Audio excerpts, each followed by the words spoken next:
कारण विद्युत क्षेत्र की तीव्रता। पिछले वीडियो में हम लोगों ने पढ़ा था अच्छी स्थिति में वैद्युत ध्रुव के कारण विद्युत क्षेत्र की तीव्रता कैसे ज्ञात करते हैं और कितना होता है, वैद्युत क्षेत्र की तीव्रता कितनी होती है और उसकी दिशा क्या होती है। इसी तरह से आज हम लोग निरक्षीय स्थिति में विद्युत क्षेत्र निकालेंगे विद्युत ध्रुव के कारण। तो ये सबसे पहले निरक्षीय स्थिति होती क्या है, इसको हमको समझना है कि निरक्षीय स्थिति क्या होती है। तो निरक्षीय स्थिति जो होती है, इसमें जो -q से +q को मिलाने वाली जो रेखा होती है, ये ऐसे जो अगर एक लंबी सी रेखा खींच दे तो वो हम लोग जानते हैं अक्ष होती है। लेकिन निरक्ष क्या होता है, तो इसके जब मध्य बिंदु पर एक जो लंबवत रेखा सीधे हम खींचेंगे, ये पूरी रेखा जो होती है मध्य बिंदु पर, ये पूरी लंबवत रेखा ये 90 डिग्री का कोण बनाती हुई रेखा होनी चाहिए, तो इसको हम लोग निरक्ष कहते हैं। तो निरक्षीय स्थिति में कोई बिंदु ले लें, यानी इस रेखा पर यदि हम कोई बिंदु ले लेते हैं तो वो इसकी निरक्षीय स्थिति होती है। तो यहाँ पर इस रेखा पर हम चाहे यहाँ इधर पॉइंट कहीं लें चाहे नीचे की तरफ लें, वो हमारा निरक्षीय स्थिति ही होगी। तो अब निरक्षीय स्थिति हमको निकालना है, तो सिंपली जैसे हम लोग पिछले अच्छी स्थिति में हमने किया था, क्योंकि यहाँ दो आवेश हैं -q और +q, तो -q भी यहाँ पर अपना विद्युत क्षेत्र बनाएगा, +q भी यहाँ पर अपना विद्युत क्षेत्र बनाएगा, और दोनों विद्युत क्षेत्रों को हम लोग उसका सदिश योग करेंगे और जो चीज निकल के आएगी वही हमारा वहां पर परिणामी तीव्रता बताएगा। तो चलिए हम लोग शुरू करते हैं। जो -q के कारण यहाँ इस बिंदु P पर जो विद्युत क्षेत्र की तीव्रता होगी, ये बिंदु आवेश कारण यहाँ विद्युत क्षेत्र की जो तीव्रता होगी उसको हम लोग लिखेंगे E ड्यू टू -q, और हम लोगों को फार्मूला पता है बिंदु आवेश कारण जो विद्युत क्षेत्र की तीव्रता है, अगर आवेश निर्वात में रखे हैं तो 1/4πε0 इंटू इस आवेश का परिमाण q और इस आवेश से इस बिंदु की दूरी।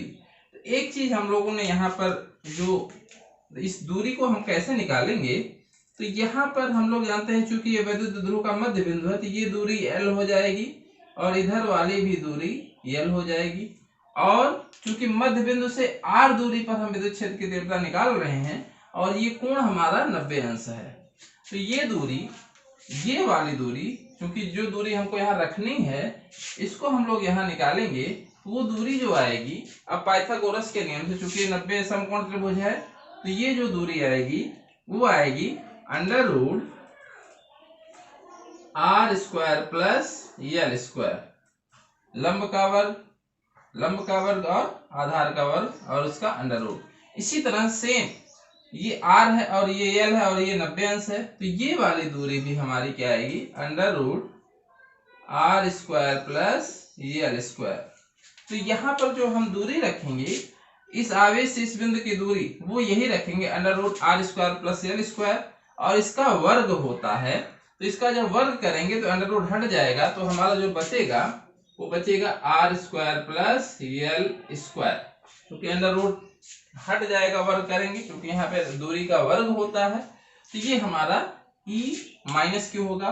और इसकी दिशा क्या होगी, यहाँ पर एक चीज हमको ध्यान देनी है, इसकी दिशा तो हम लोग जानते हैं कि किसी ऋणात्मक आवेश के कारण जो इस बिंदु पर विद्युत क्षेत्र होगा वो जो होता है, जो इनको मिलाने वाली रेखा है, यानी -q और P को मिलाने वाली रेखा, तो -q की तरफ ही हमारा ये विद्युत क्षेत्र बनेगा, अर्थात ये इसी लाइन पर होगा, और ये जो विद्युत क्षेत्र होगा इसको हम लोग लिखेंगे E -q। तो इसका परिमाण ये है और दिशा उसकी इस तरफ होगी। अगली चीज सेम इसी तरीके से हम +q भी अपना विद्युत क्षेत्र बनाएगा, तो +q के कारण इस बिंदु पर जो विद्युत क्षेत्र होगा उसमें भी हम लोग लिख सकते हैं E +q, सेम वही फार्मूला लगेगा 1/4πε0 आवेश का परिमाण q बटे इस आवेश से इस बिंदु तक की दूरी कितनी है, तो दूरी हम लोग ने निकाला। अब इसका वर्ग करेंगे तो फिर √ हट जाएगा, तो यहाँ पर हो जाएगा r² + L²। तो यहाँ पर ये इसका परिमाण हो गया। अब दिशा के लिए हम क्या करेंगे, हम लोग जानते हैं माइनस क्यू में इधर उस आवेश की ही ओर होता है, प्लस क्यू में उस बिंदु को आवेश से मिलाने वाली रेखा से दूर जाते हुए, उसी लाइन पर ही होगा लेकिन उससे दूर जाते हुए। तो ये जो हमको यहाँ पर जो E प्लस क्यू मिलेगा, विद्युत क्षेत्र की तीव्रता मिलेगी, वो इधर मिलेगी। तो ये हमारा E प्लस क्यू हो गया। दोनों हम लोग समझ गए। और एक चीज और हमको यहाँ ध्यान देनी है, तो E माइनस क्यू और E प्लस क्यू जो हमारे हैं ये परिमाण में बराबर हैं। हम देख सकते हैं यहाँ पर सारी चीजें 1.450 Q अपान R square plus L square, यही दोनों फार्मूलों में है। अर्थात इन दोनों विद्युत क्षेत्रों का परिमाण, यानी दोनों आवेश जो यहाँ पर विद्युत क्षेत्र बना रहे हैं उनका मैग्नीट्यूड, यानी अगर ये 10 बना रहा है तो ये भी क्या बनाएगा, 10 बना रहा है। लेकिन इनकी दिशा अलग, plus Q E minus Q की दिशा इधर और E प्लस क्यू की दिशा इधर है। तो अब P पर जो परिणामी तीव्रता होगी वो इन दोनों का परिणामी होगी। तो P पर परिणामी तीव्रता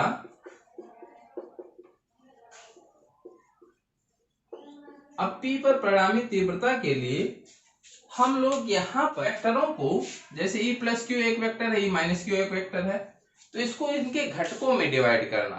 ये हमारा एक वेक्टर है, E प्लस क्यू और E माइनस क्यू एक वेक्टर है, तो इनको इनके घटकों में बांट करके भी हम उसका परिणामी निकाल सकते हैं। जैसे यहाँ पर हम लोग जानते हैं, तो इसके परिणामी के लिए कि ये दूरी बराबर है और ये हमारा समद्विबाहु त्रिभुज हो जाता है। ये कोण अगर थीटा है तो ये भी कोण हमारा क्या होगा, थीटा। अभी थीटा की वैल्यू हम लास्ट में रख देंगे, तो ये थीटा होता है। तो यहाँ पर अगर ये कोण थीटा है तो यहाँ पर अगर इसके समांतर एक रेखा खींचे, इधर परिणामी निकालने के लिए अगर इसके समांतर एक रेखा खींचे तो ये वाला कोण भी क्या होगा, ये संगत कोण हो जाते हैं समांतर रेखा पर, ये और यही रेखा बना रहे तो ये हमारे क्या हो जाते हैं, संगत कोण। और इसी तरह से ये कोण अगर थीटा है तो ये चूंकि इसके समांतर एकांतर कोण के नियम से ये कोण भी हमारा क्या हो जाता है, थीटा हो जाता है। अब हम E प्लस क्यू को दो घटकों में विभाजित करेंगे और E माइनस क्यू को भी दो घटकों में विभाजित करेंगे। E प्लस क्यू जो हमारा है इसके जो दो घटक होंगे, अब यहां पर हम देख सकते हैं, तो ये चूंकि थीटा इधर है क्षैतिज दिशा में, इसका जो घटक होगा, ये इधर जो घटक होगा उसको हम लोग कहेंगे E plus Q cos theta, और लंबवत दिशा में जो घटक होगा इसका इधर, वो होगा E plus Q sine theta. इसी तरह से अगर E माइनस क्यू को दो घटकों में विभाजित करेंगे तो चूंकि ये कोण थीटा है तो क्षैतिज दिशा में जो घटक होगा वो हम लोग जानते हैं कॉस थीटा होता है, तो इसका जो घटक होगा इधर ही होगा, रेड पेन से हम उसको बना रहे हैं, और सेम वही इसका जो घटक होगा ये भी इधर ही होगा, यानी दो, एक E प्लस क्यू होगा और एक E माइनस क्यू वाला भी घटक होगा इधर ही। तो ये भी जो घटक होगा E minus q cos theta, ये भी इसी दिशा में होगा। तो हम लोगों ने देखा कि सेम उसी दिशा में E प्लस क्यू का भी कास वाला घटक है और E माइनस क्यू का भी घटक है, और E माइनस क्यू का जो परपेंडिकुलर घटक होगा ये इधर होगा। तो ये जो घटक होता E minus Q sine theta. तो इस तरह से हमने E माइनस क्यू का वियोजन कर लिया, यानी दो भागों में इसको डिवाइड कर लिया, कास और साइन के घटक में, और E प्लस क्यू को भी डिवाइड कर लिया। अब हम चित्र में देख सकते हैं जो E प्लस क्यू और E माइनस क्यू है, चूंकि कोण भी हमारे बराबर हैं और इनका परिमाण भी बराबर है, तो E प्लस क्यू और E माइनस क्यू एक दूसरे के बराबर हैं और विपरीत हैं, तो ये जो दोनों घटक होंगे ये हमारे क्या होंगे, एक दूसरे को निरस्त कर देंगे, अर्थात इनका P पर परिणामी तीव्रता पर कोई भी प्रभाव नहीं पड़ेगा। लेकिन जो क्षैतिज दिशा में घटक है वो E प्लस क्यू का भी और E माइनस क्यू का भी, इन दोनों की दिशा एक है, तो इन दोनों की चूंकि दिशा एक ही है इसलिए इन दोनों का ये वाला घटक क्या होगा, जुड़ जाएगा। अतः P पर जो परिणामी तीव्रता निकलेगी वो हम लोग निकालेंगे E equal to E plus Q cos theta और E minus q cos theta. तो E plus Q cos theta, और इसको जोड़ेंगे चूंकि दोनों की दिशा एक ही है, और E minus q cos theta. इस प्रकार हम देख सकते हैं कि ये हमें परिणामी तीव्रता का फार्मूला मिल गया। अब ई प्लस क्यू और ई माइनस क्यू का परिमाण एक ही है, यहाँ पर ये चाहे जो हम रखें, तो हम लोग यहाँ पर ई प्लस क्यू और ई माइनस क्यू का मान रख देते हैं, और कॉस थीटा भी सेम है, तो कॉस थीटा भी सेम है हमारा। तो यहाँ पर जो आएगा इसको हम लोग ई माइनस क्यू के लिए ई प्लस क्यू भी रख सकते हैं। तो यहाँ पर 2 यानी ई प्लस क्यू 2 बार आ जाएगा, तो 2 E plus Q cos theta भी लिख सकते हैं, चूंकि E minus Q equal to E plus Q है हमारा। ठीक, अब यहाँ पर ई प्लस क्यू जो है उसकी वैल्यू रख देते हैं। ई प्लस क्यू की वैल्यू ये हमारी है 1/4 pi epsilon naught into q upon r square plus l square, ये हमारी वैल्यू हो गई। चूंकि थीटा को हमने अपने आप यहां माना था, इसलिए चित्र से थीटा की वैल्यू रख करके जो चीजें हमें पता है, जो चीज हमको जैसे एल पता है और आर पता है, तो चित्र से थीटा की वैल्यू हम लोग निकालेंगे कॉस थीटा की। तो चित्र से हम लोग कॉस थीटा निकाल सकते हैं। चित्र से cos theta equal to, cos theta की जो वैल्यू होगी, क्योंकि कॉस थीटा होता है आधार बटे कर्ण, तो ये हमारा आधार हो गया और ये हमारा क्या हो गया, कर्ण हो गया। तो चाहे किसी भी थीटा से निकालें, तो कॉस थीटा जो होगा आधार हमारा एल बटे, और कर्ण जो होगा ये under root r square plus l square. अब हम लोग कॉस थीटा की ये वैल्यू यहाँ पुट कर देंगे, यानी इसका मान रख देंगे। तो यहाँ पर जो मान आएगा एल बटे अंडर रूट को हम लोग इस प्रकार से इसकी घात 1/2 भी लिख सकते हैं। तो r square plus l square की घात 1/2। तो चूंकि ये दोनों, इसकी घात 1 है और इसकी घात 1/2 है और गुणा है, तो इनकी घातें जुड़ जाएंगी। तो 1 + 1/2 जो हमारा होता है वो आता है 3/2। तो इसको आप लोग नोट करें और इसके आगे हम लोग सॉल्व करेंगे। यहां से अगर हम इसको सॉल्व करते हैं तो ऊपर देख सकते हैं क्या क्या है हमारा 2QL। ऊपर जो है, ऊपर हम लोग लिखते हैं 2QL अपान, नीचे 4 पाई एप्सिलॉन नॉट है, 4 pi epsilon naught into r square plus l square का दोनों घातें जुड़ जाएंगी, इसकी घात 1 मान सकते हैं और 1/2। तो ये 1 + 1/2 यानी r square plus l square की पावर 3/2 हो जाएगी। अब यहाँ पर पिछली जो हम लोगों ने अच्छी स्थिति में एजम्पशन किया था, चूंकि जो ये एल दूरी होती है ये बहुत ही सूक्ष्म दूरी होती है।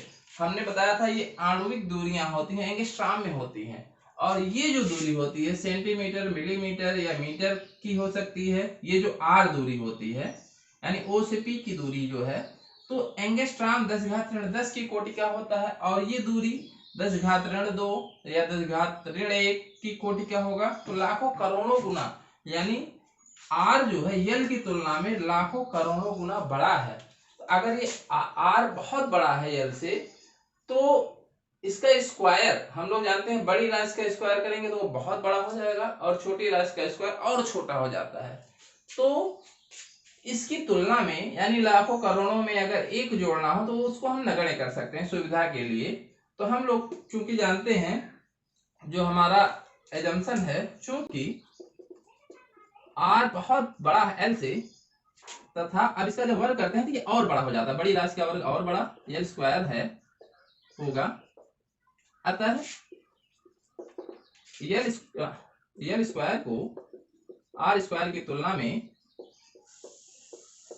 नगण्य मानने पर, इसमें हम लोग इसको नगण्य मान लेंगे, और जब नगण्य मान लेंगे यानी यहाँ पर ये चीज जो है अपने आप खत्म हो जाएगी।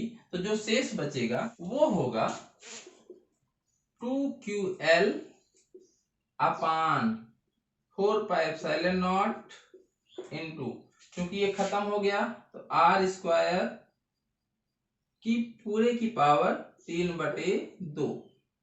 तो चूंकि ये स्क्वायर है, हम लोग जानते हैं घातों का गुणा हो जाएगा, तो 2 गुणे 3/2 हो जाएगा। तो 2 गुणे 3/2, तो 2 हमारा क्या हो जाएगा, यहाँ से कैंसिल कर सकते हैं। तो सीधे सीधे हमारा क्या बचेगा, 2QL अपान 4πε0 इंटू R³ और एक चीज और हम लोगों ने पढ़ी है, तो 2QL क्या होता है। जो 2QL है वो हमारा वैद्युत द्विध्रुव आघूर्ण होता है। तो हम लोग जानते हैं, तो इसको हम लोग इस तरह से भी लिख सकते हैं, 1/4πε0 इंटू 2QL की जगह हम लोग P रखेंगे, जो इस वैद्युत द्विध्रुव का द्विध्रुव आघूर्ण होगा, और R³। तो ये हमारा परिणामी तीव्रता का फार्मूला आ गया निरक्षीय स्थिति में किसी बिंदु पर। तो ये जो फार्मूला हमारा है, अच्छी स्थिति में हम लोगों ने फार्मूला देखा था, यहाँ पर लिख सकते हैं, चूंकि 2QL = P होता है। तो निरक्षीय स्थिति में जो हमारा फार्मूला है 1/4πε0 इंटू P/R³। अच्छी स्थिति में यहाँ पर बस 2P होता है। तो ये फार्मूले हमको, जो छोटे छोटे फार्मूले हैं, ये सब हमको ध्यान रखने हैं, क्योंकि इस पर न्यूमेरिकल भी आ सकते हैं। तो वहां पर फार्मूलों में हमें कंफ्यूजन ना हो, इसके लिए आप फार्मूले अलग से नोट कर सकते हैं, जिससे हमको वहां पर चीजें स्पष्ट रहें। तो वहां पर 2P है, यहाँ पर केवल P है, और इन दोनों फार्मूलों में यहाँ नीचे R³ है। ये चीज हमको ध्यान रखना है। अगली चीज यहाँ पर दिशा के लिए हम लोग देखेंगे। तो अभी तक हम लोगों ने केवल परिमाण निकाला, क्योंकि विद्युत क्षेत्र सदिश राशि होती है, इसलिए इसकी दिशा भी बतानी आवश्यक है। तो हम लोगों ने देखा था यहाँ पर जो रिजल्टेंट है, तो ये तो कैंसिल हो जाते हैं, ये E+Q sin थीटा और ये E-Q sin थीटा, ये कैंसिल हो गए। इसी का घटक हम लोगों ने किया था, तो ये भी हटा सकते हैं। ये E+Q और E-Q ये भी हटा दें अगर हम लोग, तो क्या बचेगा अब स्पष्ट होगा। जो चीजें हमने हटा दी हैं, अब स्पष्ट होगा आपको कि इस दिशा में हमारा परिणामी बचा। तो परिणामी की दिशा को बताने के लिए हम कैसे वहां पर उसको कहेंगे, तो ये जो निरक्षीय स्थिति में परिणामी की दिशा है, वो इसकी जो अक्ष है, हम लोग जानते हैं -Q से +Q को मिलाने वाली रेखा अक्ष के समांतर है।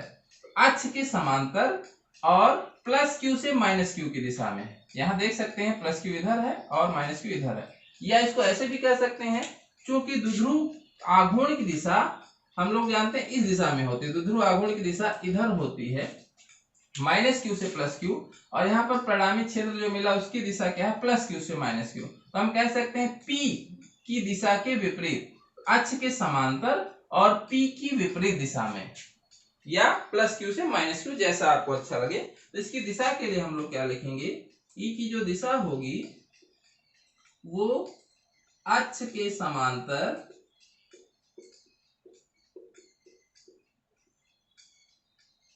+Q से -Q की ओर, या हम कहेंगे P की